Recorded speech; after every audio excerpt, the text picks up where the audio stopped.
The middle class in America is getting crushed. The United States is becoming a third world nation.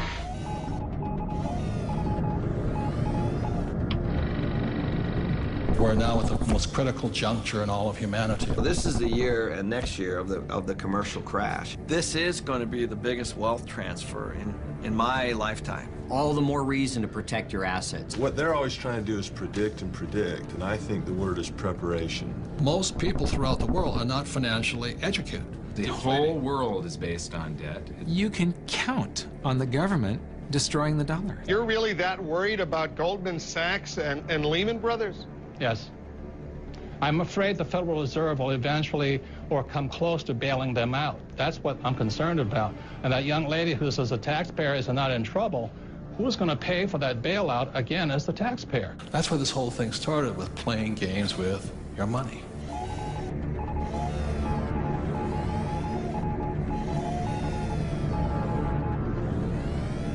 I think the biggest attitude to take is the opposite of what the papers do. Money does not start in your hands. Money actually starts in your head. And so what people have are these age-old, industrial-age beliefs, you know, sacred cows such as go to school. Everybody says, yeah, you got to go to school, but you don't learn anything about money. Once I understood the game, then I could decide which way I wanted to play the game. So some of you who watch this program are going to say, well, that's not fair, or we're not trying to be fair. There is no fairness when it comes to money. Either you're a winner or you're a loser. That's all my job is, to inspire you to use this. Don't be a Pavlovian dog. I guess what a sacred cow is, if you define it, is something that everyone kind of accepts as truth, and it's taboo to say anything bad about it or go contrary. There's a lot of these things that I think are really serious. They hurt people. Why the sacred cows is because we have been taught things that really are, number one, don't apply today.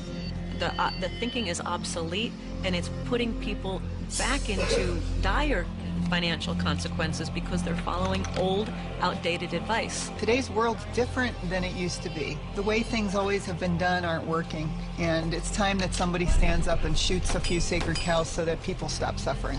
We've got a lot of financial storms. Will they dissipate? I don't know, but if they don't, boy, we need to be prepared, don't we? The whole world is based on debt. It's trying to deflate, and governments around the world are fighting the natural deflation tooth and nail. Debt is like a handgun.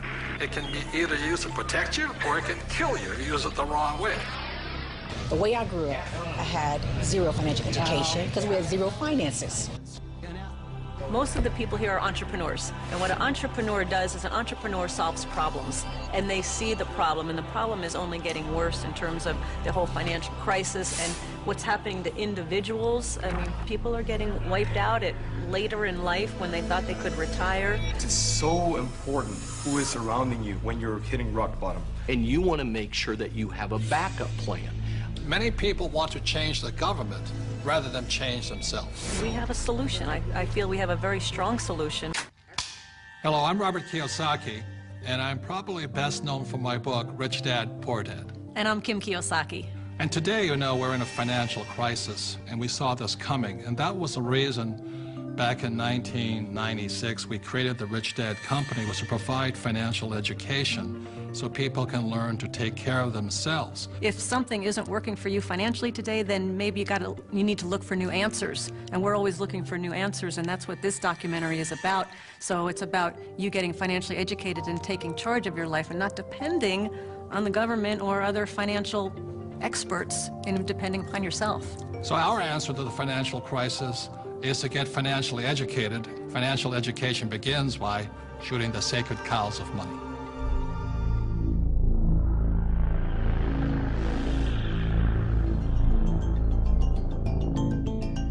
Hello, I'm Robert Kiyosaki. I'd like to introduce you to my team. In actuality, the Rich Dad Company has thousands of people all over the world working with us or for us. But these people are the core of my team. They're friends, most are entrepreneurs, and they're my advisors. Many have written the Rich Dad Advisors books. Most of us know what a soccer team looks like, or an American football team, or a baseball team. In business, successful people have great teams because business is a team sport. And one of the reasons so many people hurt financially is there are individuals playing against massive teams like big banks and things like this. So if you're going to be successful, you have to have a great team, great partners, great friends. The mission is to change people's lives through financial education, because most of us are entrepreneurs. We run our own companies. And as you know, right now the world is in a massive financial crisis. And for many people, they woke up to the crisis around 2007 when the subprime mess hit. But in reality, this subprime mess, or this global crisis, and it is a global crisis, has been brewing for years. And today, people are struggling, people losing their homes, their jobs, their savings. Also, the rich are getting richer. So what this program is about is why people are struggling and what you can do personally to not be one of the victims of this crisis, because it is a global crisis. Time out. You need to know the 5 elements of financial education. Element number 1 is history. There are many interesting dates, but in 1913, the Federal Reserve Bank was created. Also of importance in 1913, the Internal Revenue Service was created, so they could tax us. You see, they had to tax us if they were going to print money. Date number 2 that's very important is in 1971. In 1971, President Richard Nixon took us off the gold standard. That is crucial because after 1971, money stopped being money. It started becoming a currency which was backed by debt. And one of the reasons we're in this massive financial crisis today is because after 1971, the Federal Reserve Bank could print as much money as it wanted. And in 1974, the rules of retirement changed. And that's why today so many people of my generation are afraid of running out of money during retirement. And element number 2 is taxes. As you know, taxes are not fair. There are many reasons why the rich pay much less in taxes than the people who work for the rich. And element number 3 is having a financial vocabulary. In other words, understanding the language of money. For example, what's the difference between an asset and a liability? Capital gains versus cash flow, or fundamentals versus technicals. That's all part of a financial vocabulary. Number 4 is wealth protection. As we all know, there's people out there trying to steal your money, but there's also people who you trust your money to who are also taking your money. So that's why part of financial education is not how much money you make, but how much money you keep. And element number 5 is always remember there's 2 sides to every coin. And that is to remind you that when you put your money in the bank gives it to somebody else. When you put your money in your retirement plan, the bank gives it to somebody else. So for a complete financial education, you need to know there's 2 sides of the coin, and in this program, you'll make a decision which side of the coin you want to be on.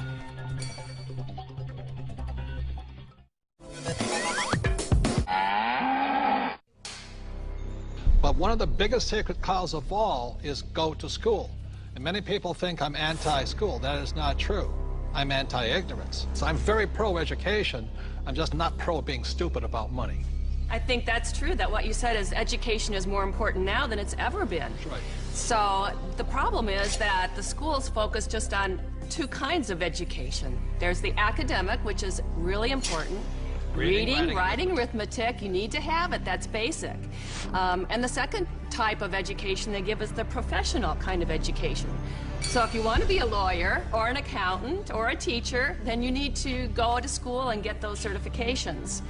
But the one kind of education that's lacking severely in the school system as it stands is financial education.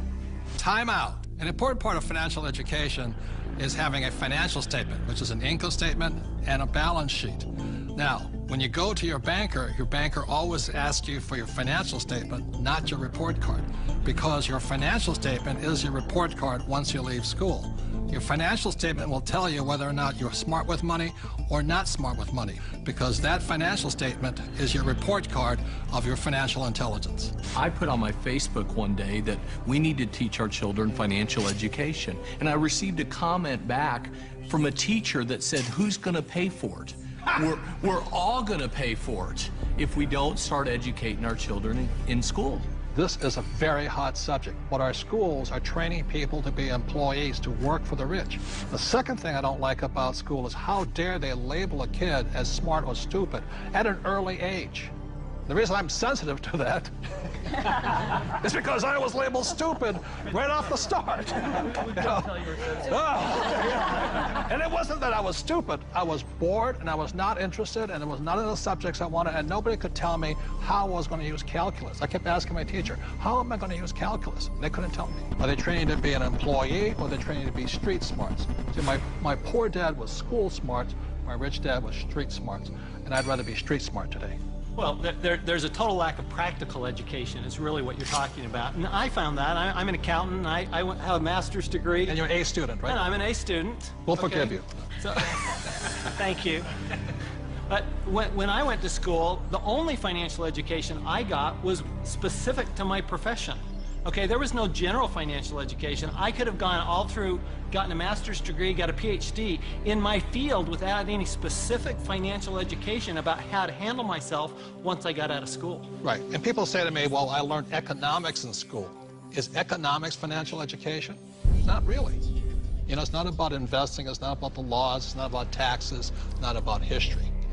Well, Robert, as a lawyer, I see all sorts of people walk through the door. And some are highly educated, and some have no education at all, but like you said, they're street smart. And the first time I saw this type of client, I thought, wow, he's doing pretty well. He didn't go to college, but he's got all this real estate. And then there's a pattern that develops where you see a lot of people who never went to college, but are street smart and have done very well. I can just say, I was talking to a woman the other day, she's a just as you're saying, highly successful doctor. Very, very successful.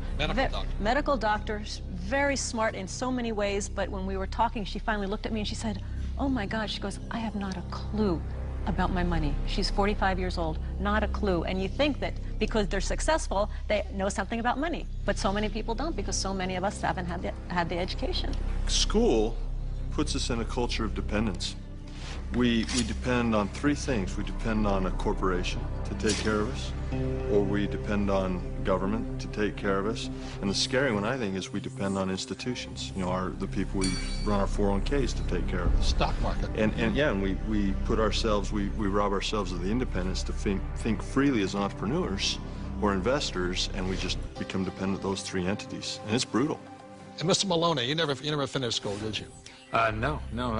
I failed school, but more than that, school failed me. I was dyslexic. They didn't know what it was back then, but basically, I was just like you, bored stiff. I got put in all the remedial classes, so I was in with the dumb kids, basically. They weren't teaching me anything I wanted to learn or anything that I would ever use in my lifetime. And the reason I bring up Michael, most people agree he's probably the smartest guy on this team. And the problem was, again, was Anita says, there's three kinds of education. It's academic, reading, writing, arithmetic. That's professional, become a doctor, a lawyer, in my case, a pilot. And number three is financial. But Michael was put back because of academics, because you can't read, right? Right. So how did you learn how to read? Oh, well, Apple came out with OS 10 at the beginning of the last decade. And you can just select text and hit a button and the computer reads to you. Most people don't know it's built into the operating system. But more, I developed a passion for global finance and economics, and monetary history, especially. And passion drives you. Now we can't shut them up anymore. So I don't blame Apple for that one. School's a solo game. I didn't do well in school. I did very well in sports. And in sports, you learn to compete. You learn to deal with pressure, teams, goals. And school is more so individually. I'm competing against everybody, and teamwork is cheating in school. Some of us cheated better than others. And I'll just say last thing about school and money, which is a sacred cow. One of the things that really upsets me about schools and money is this. In America, schools are based upon real estate tax. In other words, if you come from a rich neighborhood, the real estate tax pays for better schools. If you're from a poor neighborhood, you get less money. So anytime somebody tells me schooling is about being fair, that is, when I look at the numbers side of it, is if you're poor, you're getting the worst possible education. And to me, that is cruelty. So how does a person learn about money? how does a person increase their financial intelligence? This diagram, called the cone of learning, provides some interesting clues. The cone of learning was created by an educational researcher named Mr. Dale in 1969. And what he found is that the worst way to learn is by reading or listening to lecture. And the best way to learn is at the top, which is simulations or games, and then doing the real thing. The interesting thing is my poor dad, who was good at school, thought that reading and lecture was the best way to learn. My rich dad taught me to be a rich man at the top of the cone. He taught me using the game of Monopoly. You know, 4 greenhouses, 1 red hotel. 4 greenhouses, 1 red hotel. And then we went out and did the real thing. So one of the ways, if you want to learn without much risk, is by simulations, play games. The reason my wife and I created the cash flow game was so that you could play and learn physically, mentally, emotionally, but make a lot of mistakes with play money. So how many people in this room have made financial mistakes? You know, the only thing we were ever taught was maybe how to balance a checkbook, how to have a savings account, those basics. Financial education is like learning another language. Yeah. You know, when you learn real estate, it's a different language than stocks. It's a different than entrepreneurship or commodities, oil or gold.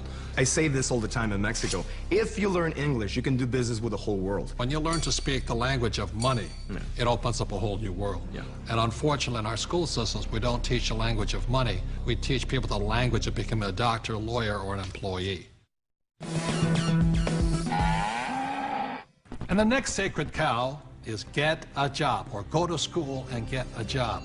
Now, the problem with getting a job is, who do you think pays the most taxes? The owner of the business or the worker? To that, I'll turn to my accountant here, Tom. Well, it's clearly the employee who's paying the most taxes. And, you know, I started as an employee right out of school, and I was paying high taxes. Even though my job is to reduce taxes, I was paying high taxes. And then I started, I know, ironic, isn't it? and then about 15 years ago, I started my own business. I started my own CPA firm, and I was now self-employed, and I was even paying more taxes. So it wasn't until I started acting like a bigger business and was really a significant sized business that I started paying less taxes. And it's because it's the business owners, and it's the entrepreneurs, and it's the investors, the active investors, that really pay the least amount of taxes. Time out. During this program, you'll hear a lot about ESB&I, also known as the cash flow quadrant. E stands for employee. Employees have a job. S stands for self-employed, small business, or specialist, like a doctor or lawyer. These people own a job. B stands for big business, 500 employees or more, and these people have other people working for them. And I stands for an investor, and investors have their money work for them. Now, my poor dad always said to me, go to school and get a job, and he wanted me to become an employee or a specialist like a doctor or a lawyer. My rich dad said, if you want to be rich, you have to be on the business owner or the I side. And that's the difference between my rich dad and my poor dad. If you look at the cash flow quadrant, you have the E, S, B, and I. The people that go to school are on the E and the S side. The S stands for specialists like a doctor or a lawyer, and E's are employees. But doctors and lawyers pay the highest taxes, right? Oh, by far. It's those people that are self-employed, because not only are they paying the highest income taxes, they also get the privilege of paying Social Security taxes and Medicare taxes on everything they earn. So they're paying extra taxes just to be in that S quadrant. Right, so when you go to school, again, this academic and professional, you go to school, and my mother wanted me to be a doctor. If I had followed in that footsteps, I'd be paying the highest tax possible. And they make a lot of money, but they pay the highest percentage in taxes. So that's why this relates back to go to school. That's right, and they actually have the fewest options of reducing their taxes. The tax laws are really geared towards those people who are creating jobs. You know, and those are the entrepreneurs, those people who are creating housing and, you know, building real estate, because that's, the government understands, that's what we need. You know, we want the private sector to do that, and so we're rewarded for doing what the government wants us to do. And that's really all the tax law is. It's a system of rewards for people, what the government wants you to do. Plus, you know, the other part of it, too, is this whole idea of getting a job. There was some kind of a myth out there that goes with get the job, get a safe, secure job. And so that by getting a job, somehow you're going to be taken care of for the rest of your life. And all you got to do is pick up any paper to see how many tens of thousands of people are losing their jobs. There are no safe, secure jobs, and now we're competing with India and Asia for jobs that were sacred to America at one point in time. So this whole idea of having a job that was secure is probably the most insecure thing you could be doing right now. The idea of a secure job is an industrial age idea. Exactly. The only option is put into your head is go get a job. And I wasn't around, brainwashing. Yeah, I wasn't around entrepreneurs. I wasn't around business owners growing up. I was around employees. When I first started my company 15 years ago, I went back to my class reunion, which is always an interesting thing. And I remember saying to them, yeah, you know, I started a company about 5 years ago, and they looked at me like, oh, and some of them even said it. They go, you're so brave. And I'm thinking, you know, I've had this company for 5 years now. That is the longest I had ever worked anywhere. See, without financial education, you have to get a job. What's tragic today is so many people losing their jobs, they go back to school to get another job, but they're now competing with their kids. You know, that's insanity. So we're not saying jobs are bad, we're just saying as entrepreneurs, our job is to create jobs. The government doesn't really create jobs. They need more entrepreneurs. I didn't even know there was another option growing up. I didn't know there was another option. I didn't know, I thought all you could do was get a job. So again, it's not right or wrong to be an employee, but I'd like to know what my options are. Right, because when you were in school, did they say, go to school, get your diploma so you can become an entrepreneur? No. I mean, you'll never hear that in the school system. No, they said work your way up the ladder, get the bigger paycheck, get a better job, higher pay. But you're right, job is the only option that you'll hear in school as a rule. And job stands for just over broke, you know? Well, to me, the real issue with the job is it's the highest risk profession you can have because you only have one client. Now, you know, when I started my business 15 years ago, it was after being fired from a job. And what I recognized was that, you know, I had no control over my life because I had one client. That was my employer. Whereas now I have hundreds and thousands of clients. One client fires me, it's not the end of the world.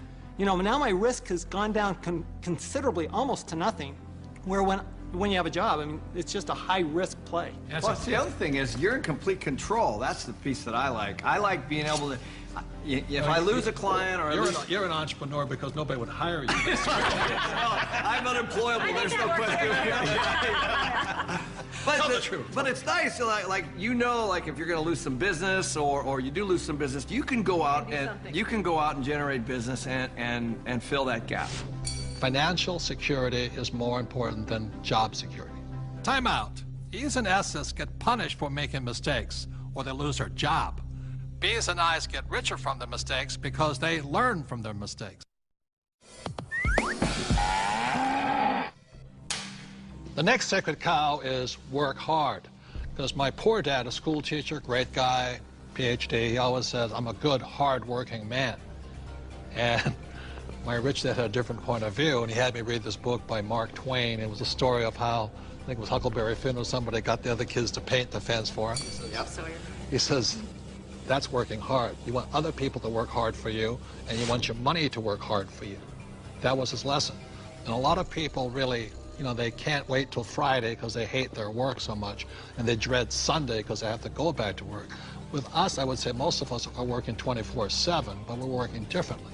And I love our work. It's challenging, there's problems and all that stuff, but I love it. So we work hard, but we don't work hard in the normal sense of working hard. The problem with working hard for money, because the rich don't work for money. The problem with working hard for money is you pay more in what, Tom? Taxes. Taxes. The harder you work for money, the more you will pay in taxes, right? Well, right. If instead of working hard for money, like you're talking about, instead if you work for assets, then you pay a lot less taxes because the tax law, again, is geared towards building assets. Because as we build assets, we build the economy. Time out. The big difference between E's and S's and B's and I's, E's and S's focus on the income statement, and B's and I's focus on the asset column. My rich dad simply said to me, he says, assets put money in your pocket whether you work or not, and liabilities take money from your pocket. For example, my house is a liability because it takes money from my pocket every single month. Yet my rental properties are assets because they put money in your pocket whether you work or not. One of the reasons so many people are struggling financially today is they're buying liabilities they think are assets. As we build assets, the economy grows, and the employees get benefits also, because now we have more jobs for more employees. But on Michael's side, why are people working so hard is because the Fed's also working hard printing money, right? Yeah, people. I've got friends that just say I need to get more hours, or I need to get a second job or something like that. They're working harder to make a few more dollars, but they don't realize that over this entire past decade, the average in real income after inflation has been falling. So the harder people work, the less they're making anyway, because the government and the Federal Reserve, the banking system, they're basically stealing it from them. Can we bring in the bags of coins right now? Thank you. I'm not going to hold that. I'll give you an example. In the year 2000, one gold coin cost $300. So this is $300 in U.S. quarters. Today, in 2010, that same gold coin, it takes $1,100 to buy the same coin. So the reason people have to work so hard to keep up, to keep paying money, is because the value of your dollars are going down. So the insanity of going to get another job, pay more taxes, and work harder, when how many dollars did the Fed print in 2009? From August of 2008 through 2009, they created about 1.5 times more paper dollars than it took 200 previous years to print. So that's why people are working harder, because your money is worth less. And it isn't the coin that changed. People don't understand that it isn't this price going up, it's the value of the dollar falling. It's the currency that's changing. The can of soup in the grocery store, that can of Campbell's soup, it's the same can with the same contents from back in 1950 when it was 15 cents to today where it's $1.95 or whatever it is. So that's why the rules have changed. In 1971, the U.S. dollar stopped being money and it became a currency, it became debt. It became an IOU from the federal government. And the thing is, they can print as much as they like of it. And the more they print, the harder you have to work. It all takes place in your head. Take this glass here. In this case, the glass here is context. It holds the content, in this case, the water. E's and S's have a different context than B's and I's. Having a different context, E's and S's attract the sacred cows, like go to school, work hard, live below your means. B's and I's, having a different context entirely, attracts a different type of content, different type of information, different type of education. Money is created out of your head. If you're a true B and I, you're not concerned, it's because just like the Fed, we can print our own money. And now, for our next sacred cow, one of our favorite ones, live below your means. How many of you here do not like living below your means? No. That's no fun. It kills people's spirits. And why would you want to live below your means? But many people have to, unfortunately, because the Fed is printing so much money that taxes and inflation go up, which means people are forced to live below their means. Does anybody make comments on living below your means? Well, if you're on a paycheck, you have that one income coming in, and if you're just one person, you've only got 24 hours in a day to work. So there is a limit to how much you can work to get those paychecks coming in. So in that situation, you are forced to live below your means. Well, and the key here is to raise your means. I mean, that's the idea. It's not that we want to, be in terrible credit card debt or something like that. Instead, let's raise our means, and so that we can live the way we want to live instead of living at this poverty level. So why is it that whenever somebody looks at, some advisor looks at if you want to handle your finances, the first thing they look at is how do you cut expenses? What does a financial planner tell you? The first thing they ask you is, what do you need to live on when you retire? They never ask you, what do you want? Time out. Robert and I definitely do not believe in living below our means. When we met in 1984, we had nothing. But every year we would get together at New Year's and we would set our goals, you know, health goals and this goals. But we also had asset goals, you know, what goals were we going to add every single year.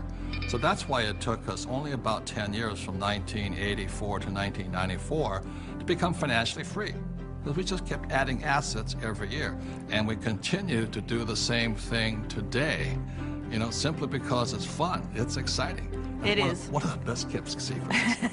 Getting rich is fun. It is fun. That's a lot of fun. And you know, if we want to buy a luxury, if we want to buy a new car, we first buy an asset.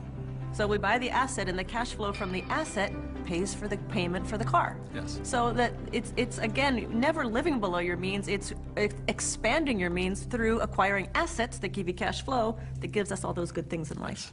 The point here is this. There's assets and liabilities. The way you increase your means is acquire more assets. Not houses, not cars, but assets. So the reason so many people struggle financially is they have no financial education. They may be a good doctor, a lawyer, accountant, or a rock star, but if they don't know the difference between assets and liabilities, and they keep buying liabilities instead of assets, they have to keep living below their means. And not even if you're single or not, if you're on a fixed income, if you're an E and an S, your income is limited. Look, there's 4 major expenses that keep E's and S's poor. Number 1 is tax, and taxes are going to go up because the Fed is printing so much money all over the world. 2 is debt. People leave college with tons of debt, credit card debt to make ends meet, and then their house because they think it's an asset. 3 is inflation. Inflation goes up because as taxes go up and prices go up, then inflation goes up. And 4th is retirement. You must put something away for the day you stop working.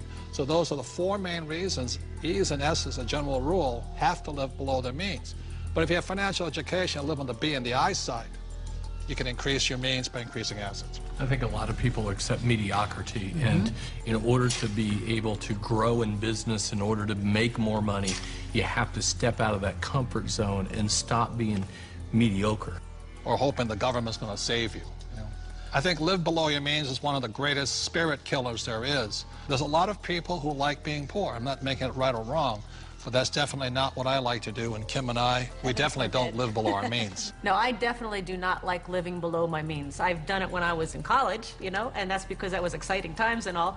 But I get inspired when I have to create. When I get put into a position where I need to create something new, not contract. I want to be bigger than I am, not less than I am. And I think people are being taught to be less than they are instead of inspiring people to be more than you are. Well, and that's the issue with the idea of a budget, right? A budget is all about cutting. It's all about slicing. It's all about being less than you are. Whereas if instead you were looking at something like a strategy, or you're looking at projections into the future, what can I do as opposed to what can't I do? To me, that's the big distinction. Well, and a lot of it comes from fear too. You know, I think people are afraid of their futures. They're not sure where the futures are gonna lead them. So they think, well, I'll live below my means. I'll save. I won't allow myself to have this small luxury, that small luxury. And then, of course, you know, they fall off the wagon. Well, the worst thing is... And then they feel bad about it. Yeah, so the worst thing is guilt. they cut back on their expenses and they save money. Right, Mike? That's the worst thing they could do. Right. Depreciating money. It all goes back to the questions you ask. I mean, when you say, I can't afford it, I don't have the money for that, you know, a better question would be, how can I afford it? How can I get the money for that? Expands your mind. And you know, in my community where I grew up, living below your means was pretty much a step up. Being honest. We didn't have any means, and we didn't live, and we didn't know how to live. It was basically survival. And some of the ways we created those means were, of course, by legal definition, illegal. But you know, that was the way we survived, and that was the way we got by. So now, living below your means is something is completely opposite to abundant living, which is what I believe, in my faith, is abundant living. The opposite of that, to me, is not the way that God intended for us to live. So that's why I think it's absolutely criminal our school system does not teach us much about money. And what they do teach us, they tell you put your money in the bank, which means you lose more money, and they talk to a financial planner who puts you in mutual funds. That is not financial education. That is educating people to give more money to the rich. That will also cause you to have to live below your means. Yes. That's right. That's what they're training you to do. Well, and while you're at it, you're going to be paying more and more taxes because you get no tax benefit for living below your means. And that's the problem. You say to a child, go to school and get a job or become a doctor and lawyer. you will pay more than your fair share of taxes, and then you too will have to live below your means. If you're playing defense instead of offense, you're just hiding and trying to play it safe and saving money, and you never manifest. You cannot be who you're supposed to be. I say it's time to get financially educated and take care of yourself.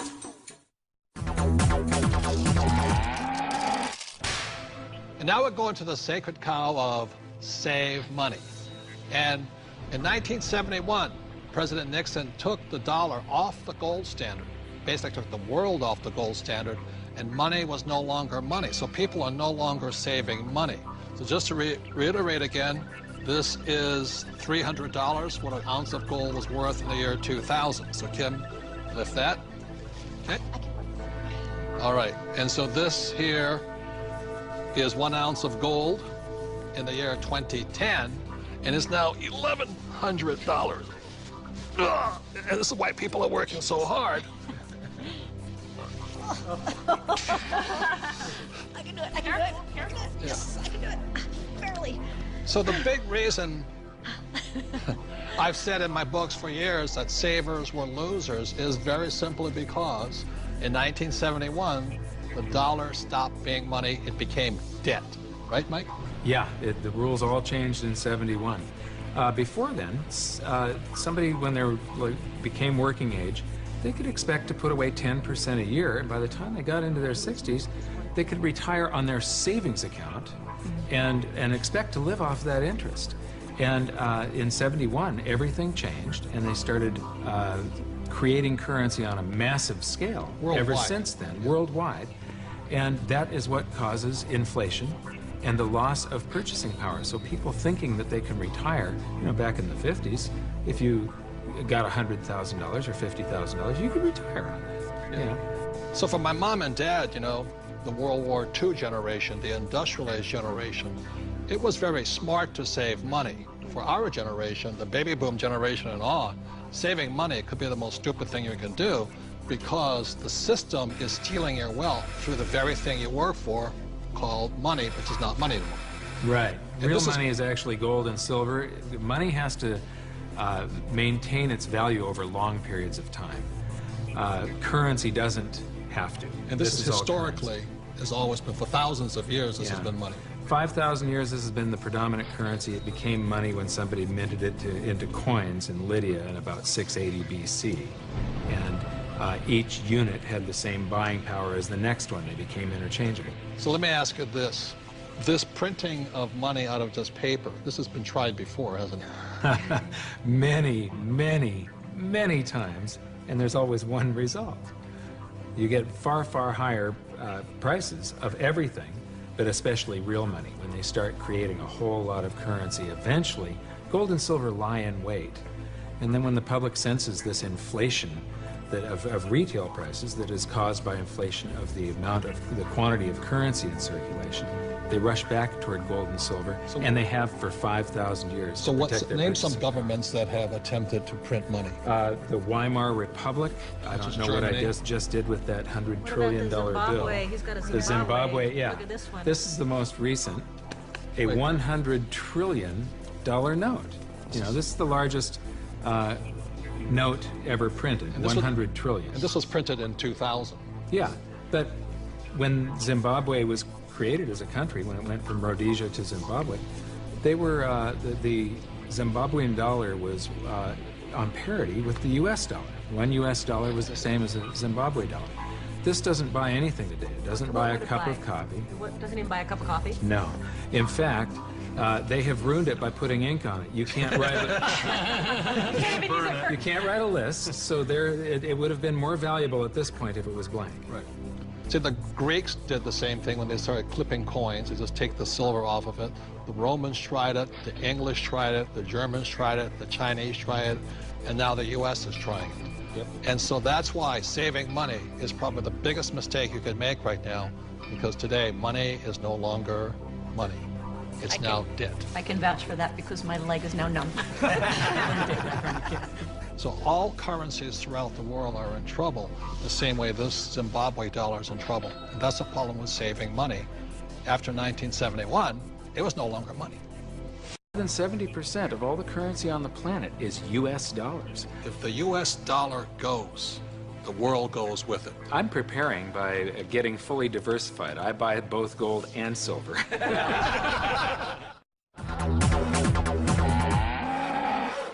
It's no secret that the California housing bubble has popped with hardships spread wide. Real estate expert Robert Kiyosaki predicted all of this would happen back in 2005, but most people didn't listen. It's the biggest financial bubble in the history of the world. So I have the benefit of traveling the entire world. All markets go up, all markets come down. So the market will come back. But right now, it's going to be a sled ride down. It might be down for a long time, simply because it's going to take more of a down payment because nobody trusts anybody anymore. And the next big sacred cow is your home is an asset. See, in 1997, I wrote in Rich Dad Poor Dad, your house is not an asset. And at that point, every realtor stopped sending me Christmas cards. Because your home is not your asset. Your home is actually your bank's asset if you could read a financial statement. So, Kenny, you own lots of real estate. Yes. Is your home an asset? No, not my personal residence. A lot of people are in trouble today. Yeah, it doesn't produce any revenue. Right. You know, I pay the bank every month. It's the bank's asset. Yeah, and what everybody's telling me, my house has appreciated in value. Again, that's capital gains versus cash flow. And what the people are finding out now that the real estate market has crashed, and this is all over the world, the value of their home has been sucked out.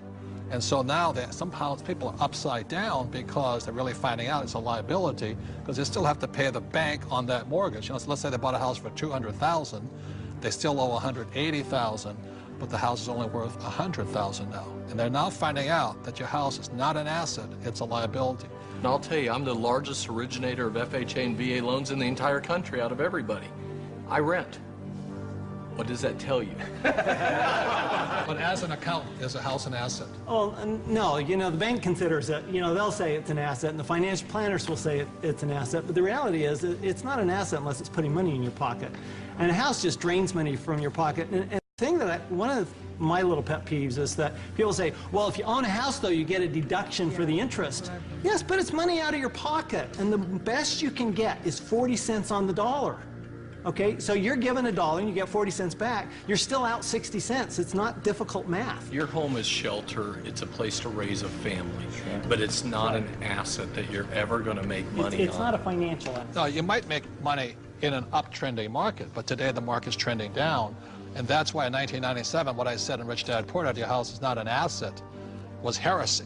Now people are going, oh my God, I should have listened to him. So I'm not saying don't buy a house.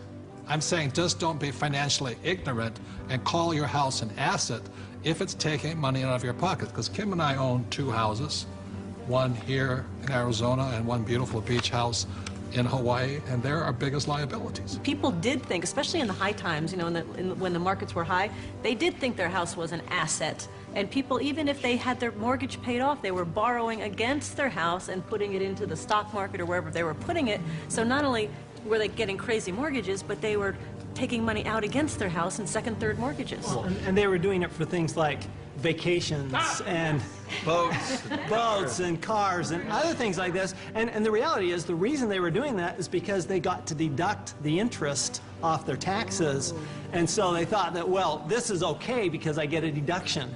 But just because you get a deduction doesn't make it a good thing to do. Well, one of the big mistakes people make is over-improving their house. You know, they put in a $50,000 swimming pool and it brings them $20,000 worth of value. Well, the way I look at it is you just bought a $30,000 babysitter. 50% of the mortgages in Reno are underwater, meaning that the mortgage is greater than the value of the property. All right, and this affects the whole community because people aren't able to sell their homes and move to a place where they can get a better job. The neighbors aren't going to sell their house because values are so far down. So this has affected entire communities. And again, we've heard people say that your home is an asset. Well, we're talking here about financial education, and this is one of the biggest financial lessons that our country has had to learn, a very hard way, that your home is not an asset. This has happened before, and what's going to happen is new laws will come in, new credit will be loosened again here years from now, and the prices will come up again, and people will do it again. It's about a 20-year cycle as in anything. The point here is this is the best time to be buying real estate. If you are a first-time home buyer, this is your best time. Just don't call it an asset. You know, this is the best time to getting back in the market. And that's why it takes financial education. The reason I'm in real estate is for one reason. It's debt. It is one of the easiest assets to get debt on is real estate. But if you're going to use debt, you've got to be highly financially intelligent. Otherwise, if you're not intelligent, just keep calling your house an asset. We're talking a lot about assets, and there are 4 primary asset classes. One is business. As an entrepreneur, you own a business. Number 2 is real estate, and we love rental properties that cash flow, real estate that puts money in our pocket every single month. Number 3 are paper assets, stocks, bonds, mutual funds, savings. Most E's and S's are in paper assets today. And number 4 are commodities, gold, silver, precious metals, oil and gas. For Robert and I, we're in business. We're in real estate. We own hundreds of properties in real estate. We have paper assets and we have commodities. So for us, when we talk about diversification, we're in all 4 asset classes. Now we're going to shoot one of the more evil of all the sacred cows. Evil for most people. Get out of debt. And a lot of people are saying, cut up your credit cards. I think that's really ridiculous because a credit card is not the problem. In fact, I love my credit cards. I don't know how anybody could get along today without a credit card. But the credit card isn't the problem. It's lack of financial education is the problem. The entire currency supply, all of the dollars in existence, require debt. You can't have a dollar without debt. A dollar is just an IOU. It's borrowed into existence either by the government creating a bond which promises to pay interest, you know, you've got to pay out of future taxes, or people create currency by taking out a loan at the bank, fractional reserve lending. Every month there's a payment due on those dollars that you created. Right, and this credit card is a fast way of creating money because there's really no money in this card. See, let's say I go to the store, there's no money in it, and I charge $100. Like magic, $100 is created and it flows into the economy. That's why debt is good. But when you abuse this, that's when we get in trouble. So I think, you know, Mr. Rodney here, you see the horror stories of bad debt, don't you? Yeah, I've seen people walk into my office that make $150,000 a year, but they have $250,000 in credit card debt. You know, let's face it, we live in a credit society, and you do have to have credit. And we have to learn how to survive and thrive in our credit economy that we are. But, you know, people are walking in, and they have this bad debt. They're asking, what do we do with it? Well, number one, you try to pay off the bad debt so you can invest in good debt, which would be real estate. And we love debt, don't we? Yeah, we have a lot of debt. Our real estate that we own is all basically financed with our tenants. So that's what I consider to be good debt. So when we get real estate, you know, we get proper leverage, and it's paid by all the residents who live in all of our projects. Well, and it's not just real estate. Business is the same way. I mean, we have good debt in business as well, so that the business is paying. We have debt in our business. That's how we grow, and it's the cash flow from the business that's able to pay the debt, and the debt creates more cash flow. Time out. Capital gains versus cash flow. See, in my opinion, 90% of the people invest for capital gains. That's why they say, well, my stock price went up or my house went up in value. That's capital gains. People like myself understand cash flow. In other words, I want a steady paycheck every single month. For example, my apartment house, every month it puts cash flow in my pocket. So if you want to be rich, you have to know the difference between capital gains and cash flow. Capital gains is technically gambling. You're hoping something will change. Cash flow is more guaranteed. I want that income every month. So very intelligent investors invest for both capital gains and cash flow. People say, I like real estate. I don't really like real estate. I just love debt because it's so easy to get a loan on real estate, right? Well, here, I like the analogy that you use sometimes. Say if you put $1 million of cash into a mutual fund, you get whatever you get paid. But if you put $1 million of it in a down payment, you know, for some kind of a commercial project like we have, you actually buy a $5 million project. Right. So you're actually getting a $5 million asset with $1 million versus $1 million of mutual funds. And so the value you're creating on that real estate is on the $5 million, not the $1 million, by using banks' leverage. And the tax benefits that you get on the real estate isn't on the $1 million either. It's on the $5 million. So you not only increased leverage on your cash flow and on your growth in your asset, but you've also increased your leverage on your taxes. Well, here's what we're doing. We get these loans, the tenants are paying them off. That's the point. Oftentimes people don't look at that. And they're paying it off with after-tax dollars. Yeah, they're moving into our places, they're paying our rent, we're taking that rent and we're paying our mortgages, and our mortgages are getting paid down to zero. Wait a minute. Ken's talking about these $1 million deals. Let me tell you how I started. I'm somebody that knew absolutely nothing about money or financing or investing, and I began investing with a little 2-bedroom, 1-bath house, and this was back in 1989. The house cost me $45,000. I had to put down $5,000, of which I didn't have, and I had a mortgage or good debt of $40,000. And the reason it was good debt is because every month I would collect the rent, I would pay the expenses, I would pay my mortgage payment, and at the end of the month, I had a positive cash flow of $25. Now, it wasn't a lot, but it was a start. And from there I learned, and I did my next investment and my next investment. So it was good debt because that debt put money in my pocket every single month. Just if people understood that there is such a thing as good debt, because I don't know how many people I talk to, but when I talk about debt, oh man, debt is the dirtiest word in the world. That's the 4-letter word, debt. Because they're not educated, no, that's why. And people are raised, and I was raised to get out of debt. You see, this is the thing. You go to a bank, and the banker will sell you mutual funds. But ask them if they will loan you money to buy those mutual funds. The answer is no. But if we go in and we say, we want to buy real estate, oh, how much do you want? It's because there's collateral. Yes. They actually have something physical. That's it. Yeah, they'll sell you mutual funds, but they won't lend you money on mutual funds. That should tell you something. That should be a quick indicator. Dear God, what are you trying to tell me? And the other part about it is, too, is that borrowed money for real estate, is that after tax, pre-tax, or no tax? It's no tax. Anytime you're borrowing money, there's no tax on that money. You can use that cash. It's not taxable at all.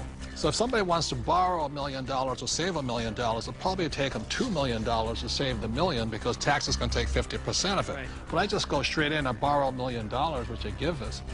It's great money. I love my banker. I'm not saying bankers are bad. They're fabulous because they give us the money. All they want is their interest. We keep all the appreciation, depreciation, amortization. We keep all of it. They're the best partners of all. So I'm not anti-bank and I'm not anti-debt. I'm anti-lack of financial education because there's good debt and there's bad debt. Your rich dad was a tough mentor.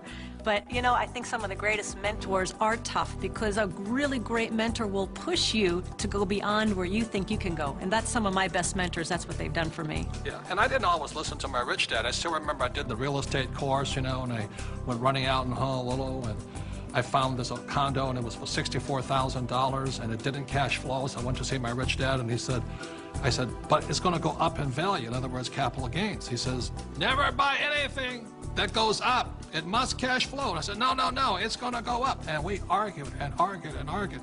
And this is what he said to me. He says, if you start investing for capital gains, someday you will lose big time. So I let that condo go. I didn't pay $64,000. Today it's probably worth $300,000, but I learned a lesson from my coach, my rich dad. If I had gotten into the habit of buying for capital gains, either the price of stocks going up or real estate going up, I might have been wiped out in this crisis. So that's why a coach and a mentor keeps you onto your plan. And helps you create and develop very, very good financial habits. Because if you have poor financial habits, as you're in your personal life, you're going to take those into your investment life. So one of the most important things is they will help you develop great financial habits. Because when markets go up, greed sets in, and greed makes people stupid. After 1974, the rules of retirement changed, and suddenly it forced E's and S's into the I quadrant with no financial education, and they started to put their money into these retirement plans. And suddenly, voila, a whole new industry was born called financial planners. And today, it takes 30 days to become a financial planner. It still takes a year and a half to become a massage therapist. You know what I mean? What do you think of mutual funds? I think they're a great way to make money if you sell them to other people. Well, I think it's one of the worst places a person could put money. They really do. They make other people rich. You know, hidden fees, expense ratios, and you talk about the law of compound interest. Well, there's the law of compound expenses.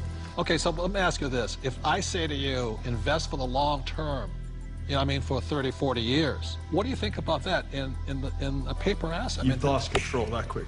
Liquidity is what paper assets are about. Your ability to sell and buy without negotiating problems.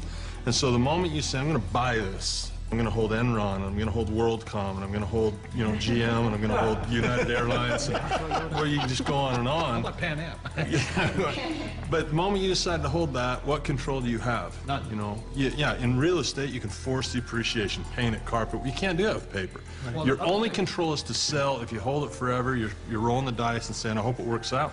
Right. There's a lot of people say, you know, stocks are the best way to go and don't get into real estate. You know, there's a lot of these financial advisors. But the stocks are good for people who are not business people. You see, as entrepreneurs and real estate people, when you look at a financial statement, I personally am responsible for income, expenses, assets, liabilities. But as an investor, even in Microsoft, I have no control over income, expense, assets, and liabilities. Is that All correct? you can do is sell or hedge. That's all you can do. Well, that's right. And what makes it worse is that you take those paper assets that you don't have control over because you invest in the long term, and then you put them into a 401k, so you have even less control, because once they're in that 401k, you can't take them out. You really can't do anything with them. You're penalized for early withdrawal. You're penalized for pulling them out. And then, on top of that, you don't even get the one tax benefit you get with paper assets is capital gains. And you put it into a 401k, you've lost that benefit.